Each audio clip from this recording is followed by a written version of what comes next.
Good evening everyone. My name is Om Chandra Sarani. Today I will explain method of centrifugation topic. So method of the centrifugation. उपकेंद्रण पद्धत. Cubic water, milk, buttermilk, blood, and mixtures of the liquids and the insoluble solids of the when cubic water is kept in distribute for the while the soil is the particles in it slowly settle in the bottom.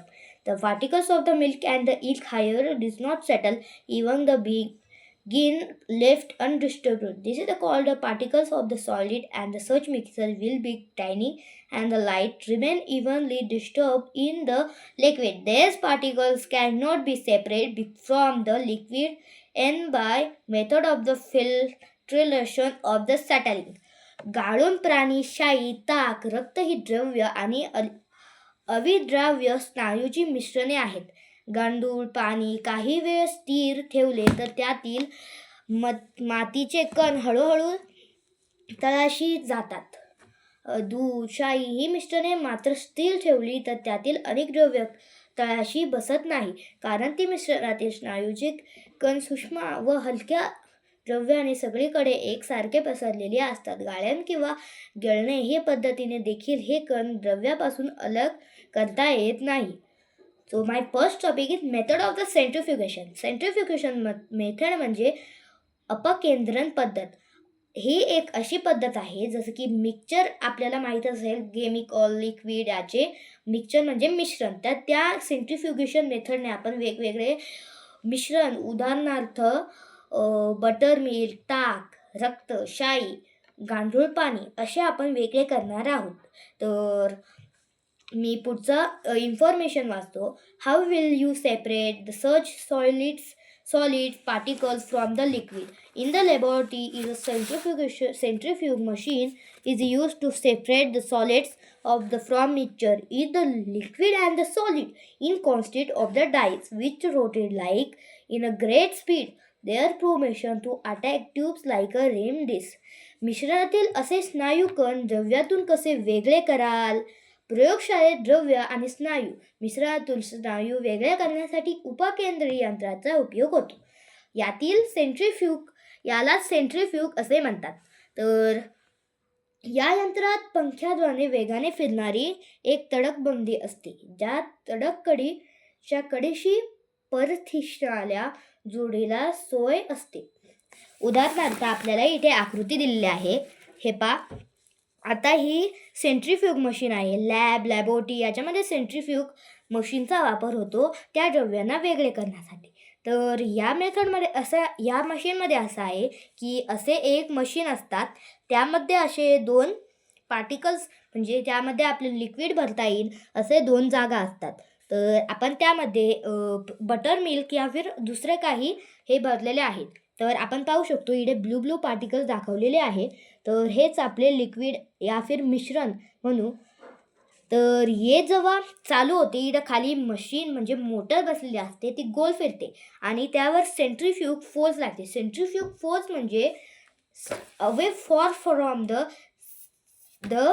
Centre of the सर्कलपासून लांब जाते. जर समजा आता ही दोन तडकबंदी बसलेली आहे, त्यामध्ये लिक्विड या फिर बटर मिल्क असेल तर हे मोटर गोल बिंकते, त्यामुळे असे हे होऊन जातात व ते त्याच्यामधले जो लिक्विड असतो तो त्याच्या बॉटमला चिपकून जातो या फिर स्टिक होऊन जातो. त्यामुळे त्याच्यामधला जो बटर मिल्कमधले जो सूक्ष्मकण असतात त्यामधले पाणी पुढे राहतात व सूक्ष्मकण, दही असे ते जे पदार्थ असतात ते बॉटमशी राहतात. तर आपल्याला इथे दुसरी इमेजमध्ये दाखवलेले आहे. तर ही एक ती मोटरची सोय आहे, त्यामध्ये हे आहे तडकबंड्या व त्यावर आपल्याला लिक्विड आहे. तर आपण इथे पहिल्या याच्यात जे पाहिलेलं होतं त्यामध्ये ही मशीन गोल विंगले जाते. ही गोल विंगल्यामुळे हे सरळ राहतात, ते असे away from the centre of the circle या लॉमुळे ते असे लेफ्ट साईडने पुश होऊ लागतात. तर पुश झाल्यानंतर ते बॉटमला स्टिक होऊन जातात, जे की आपल्याला या आकृतीमध्ये दाखवलेले आहेत. When the tubes attack the dish rotate at a high speed, a force created which pushes the particles away from the center. As a result, the solid particles in the mixtures in the test tubes collect at the bottom of the tubes and the thereby spreaded from the liquid.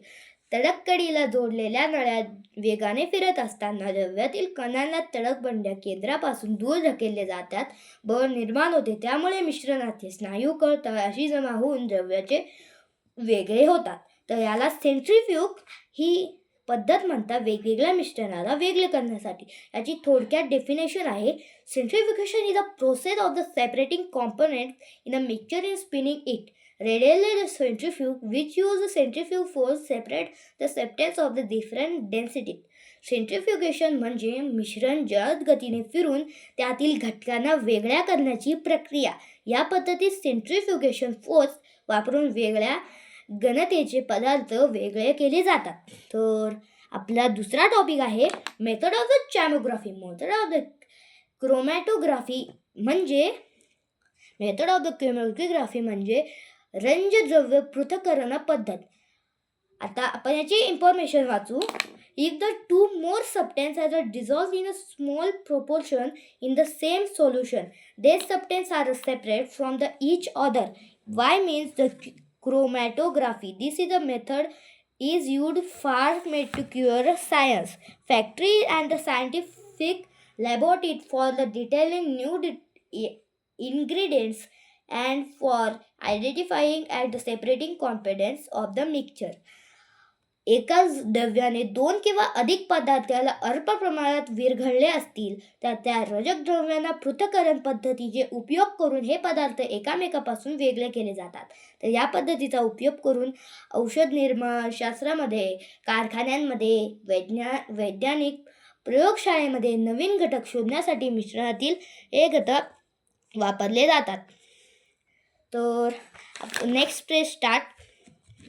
तर यामध्ये आपल्याला कॅमोग्राफीला आपण हे सुद्धा म्हणू शकतो paper कॅमोग्राफी, कारण की यामध्ये आपण फिल्टर पेपर वापरतो आणि ते शाई वेगळे करण्याच्या कामात येते. तर आपली कृती सुरू होती.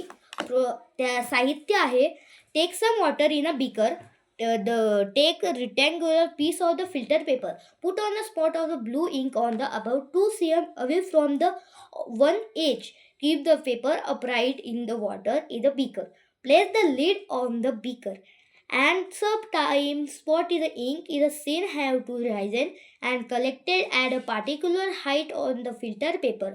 If there are two or more constituents of different colors in the ink, they will be seen in have the rising to different heights due to their different colors and thus appear distinct from each other.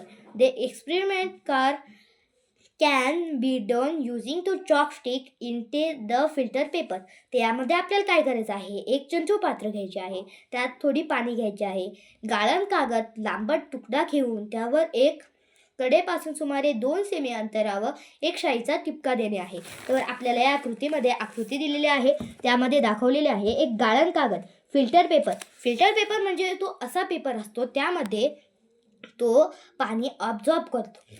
तर filter paper आहे, तर त्यावर आपण एक शाईचा spot दिलेला आहे. हे एक बीकर आहे, त्या बीकरवर आपल्याला त्या शाईच्या स्पॉटनुसार पाणी भरायचे आहे. काही प्रकारच्या शाईमध्ये वेगवेगळ्या रंगछटाने 2 किंवा अधिक घटपदार्थ असतात. अशा वेळेस त्या पदार्थात रंगछटीने वेगळ्या प्रमाणानुसार वेगळ्या उंचीवर चढून एकामेकापासून वेगळे ओळखून येतात. याच प्रयोग कागदाऐवजी खडूचा वापर करानुसार करता येईल. तर या प्रयोगामध्ये आपल्याला काय करायचं आहे,